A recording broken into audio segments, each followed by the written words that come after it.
नमस्कार मित्रों, ज्ञान विकास चैनल में आपका हार्दिक अभिनंदन है। इस वीडियो में श्रीलाल शुक्ला द्वारा रचित उपन्यास राग दरबारी पर आधारित पाठ्य सामग्री तैयार की गई है, जो बीओ 4 सेमेस्टर बीकॉम के पाठ्यक्रम के पठन पाठन में सहायक होगी। छात्र इस प्रारूप का अनुसरण उत्तर लिखने के लिए कर सकते हैं। इस वीडियो में लेखक परिचय, पात्र परिचय, कथावस्तु, सारांश और विशेषता सम्मिलित की गई है। अगली वीडियो में एक अंकीय प्रश्नमाला और टिप्पणी तैयार कर आपके सामने प्रस्तुत की जाएगी। अब हम आगे बढ़ते हैं। यहाँ आप उपन्यास का कवर पेज देख सकते हैं। साहित्य अकादमी पुरस्कार से सम्मानित कृति है। अब हम लेखक परिचय की ओर बढ़ते हैं।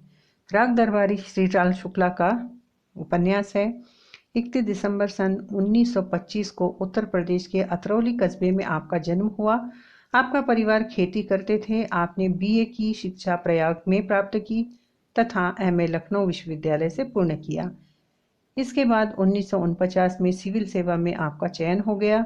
1983 में राजकीय सेवा से निवृत्ति के बाद अनवरत साहित्य सेवा कर आपने हिंदी साहित्य को समृद्ध किया। साहित्य अकादमी पुरस्कार, हिंदी साहित्य परिषद पुरस्कार, साहित्य भूषण, गोयल साहित्य, लोहिया सम्मान, यश भारती सम्मान तथा पद्म भूषण सम्मान आदि अनेक सम्मानों से आपको अलंकृत किया गया है। आपकी रचनाएं हैं सुनी घाटी का सूरज, अज्ञातवास, राग दरबारी, पहला पड़ाव, राग विराग, उमराव नगर, खबरों की जुगाली आदि अनेक आपकी रचनाएं हैं। अब हम मुख्य पात्रों की ओर बढ़ते हैं। रंगनाथ वैद्य जी का भांजा है। वैद्य जी अंग्रेजी शासनकाल में नंबरदार थे। वर्तमान में कोऑपरेटिव सोसाइटी के मैनेजिंग डायरेक्टर और कॉलेज के मैनेजर हैं। बद्री वैद्य जी का बड़ा बेटा है, पहलवानी जिसका शौक है। रुपन बाबू वैद्य जी का छोटा बेटा और छात्र नेता है, जो 10 साल से 10वीं क्लास में ही पढ़ रहा है। प्रिंसिपल साहब छंगामल कॉलेज इंटरमीडिएट कॉलेज के प्रिंसिपल हैं। रामाधीन बिखमखेड़ी अफीम का व्यापारी तथा जुए की पीढ़ी का मालिक है।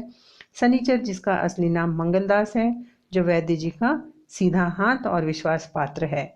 लंगड़ गांव का आदमी, जो आम आदमी का प्रतिनिधित्व करता है। इस प्रकार यहाँ पर मुख्य पात्रों का परिचय दिया गया है। वैसे तो इस उपन्यास में अनेकों पात्र और अनेकों कहानियां साथ साथ चलती रहती हैं। कथावस्तु है, यह उपन्यास एक व्यंग से भरपूर साहित्य है, जिसमें स्वतंत्रता के बाद भारत के गांवों के जीवन की मूल्यहीनता को बहुत ही अच्छी तरीके से वास्तविकता के साथ रचा गया है। यह घटना लखनऊ के पास शिवपालगंज की है। यहाँ प्रगति और विकास के नारे तो जोरों पर हैं, किंतु कुछ लोग मलाई खा रहे हैं और बाकी के लोग पहले जो अंग्रेजों के शोषण के शिकार थे, आज वे इनके शोषण के शिकार हैं। शिवपालगंज की पंचायत, कॉलेज की प्रबंधन समिति और कोऑपरेटिव सोसाइटी के केंद्र वैद्य जी हैं, जो राजनीति के मंजे खिलाड़ी हैं, अपना खेल रचाते हैं।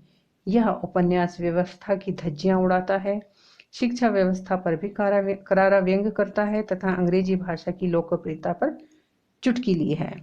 शोध कार्यों को घास खोदना भी व्यंग स्वरूप ही कहा गया है तथा पंचायत तथा सरकारी पैसों को कैसे डकार जाना, यह राग दरबारी के पात्र बहुत कुशलता पूर्वक करते हैं। दरबारी शब्द का अर्थ प्रशासन से लिया गया है। लेखक स्वयं प्रशासन में शीर्ष पर रहकर सबकी कलाई खोलने का काम धैर्य पूर्वक करते हैं। यह व्यंग रचना है, अर्थात व्यंग क्या है यहाँ बताया गया है। यह साहित्य की ऐसी विधा है जिसमें एक उद्देश्यपूर्ण हास्य होता है। गंभीर बात को हंसी का जामा पहना दिया जाता है, या कहें कि मखमल में लपेटकर जूता मारा जाता है, जिसमें चोट तो लगती है किंतु पलटवार की संभावना कम होती है। अब हम कहानी के सारांश की ओर बढ़ते हैं। यह उपन्यास उस समय प्रकाशित हुआ जब आज़ादी के तकरीबन 30 वर्ष पूरे हो चुके थे, अर्थात देश की प्रगति के लिए अच्छा खासा समय आज़ाद भारत के पास था। गांवों का शहरीकरण के निशान दिख रहे थे। पूरी कहानी में हास्य और व्यंग लबालब है। बावजूद इसके कहानी तीखी लगती है, चुभती रहती है, कथानक अति गंभीर है। शिवपालगंज की कहानी है, वैद्य जी का भांजा स्वास्थ्य लाभ के लिए गांव आता है। रंगनाथ एमए पास नौजवान है। रंगनाथ को केंद्र में रखकर घटनाक्रम आगे बढ़ते हैं। रंगनाथ आदर्शवादी नवयुवक है। घटनाक्रम को आदर्शवादी दृष्टिकोण से देखता है और शीघ्र ही उसका भ्रम टूट जाता है कि गांव का शासन तंत्र भ्रष्ट है। उसकी सारी धारणा बदल जाती है। आदर्शवाद की धारणा यहाँ का सारा दृश्य रफू चक्कर कर देता है। वैद्य जी बहुत ही सशक्त व्यक्ति हैं, किंतु देश के प्रति, गांव के प्रति और जनता के प्रति जिम्मेदारी का कोई जज्बा नहीं है। गांव की राजनीति कर अपनी ताकत और भंडार भरना मात्र उनका उद्देश्य रहा है और भीखम खेड़ी, शनिचर सब वैद्य जी के हाथ के खिलौने हैं। उनके लिए वैद्य जी खेल के पाले तैयार करके छोड़ दिए हैं। इसी बीच खेलते रहो। भीखम खेड़ी कलकत्ता में अफीम बेचता था। जेल से छूटकर शिवपालगंज आता है और यहाँ खेती की आड़ में जुआ खिलाता है।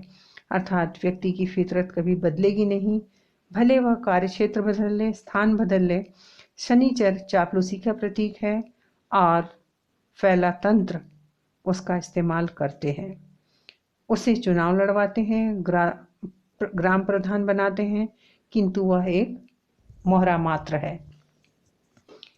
ईमानदार लंगड़ कुछ भी हासिल नहीं कर पाता क्योंकि वह एक आदर्शवादी है, आम जनता का प्रतीक है।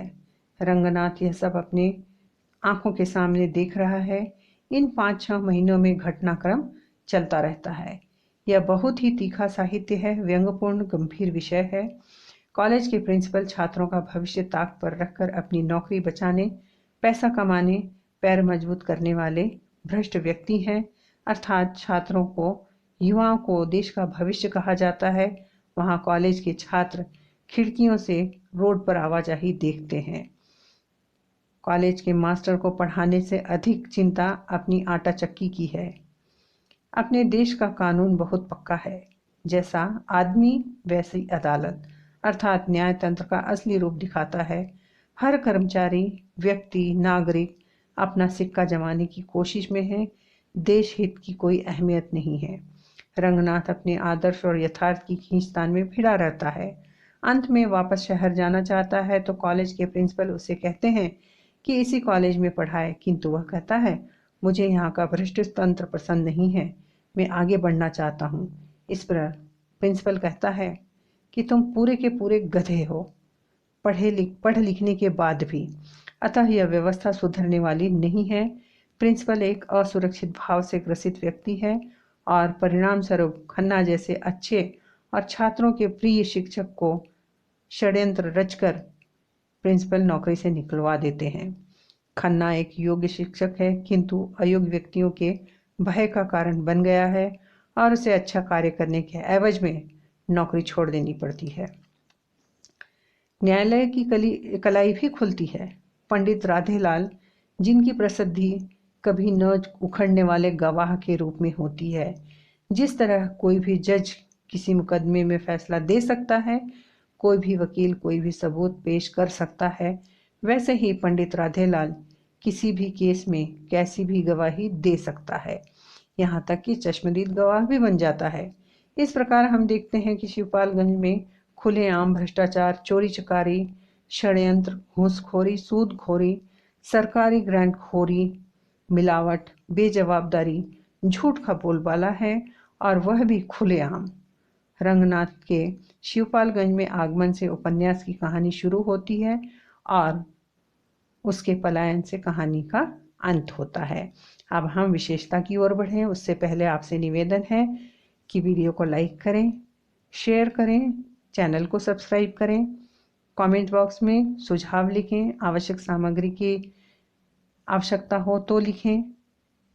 धन्यवाद। अब हम विशेषता की ओर बढ़ते हैं। यह उपन्यास रिपोर्टाज शैली में लिखा गया है।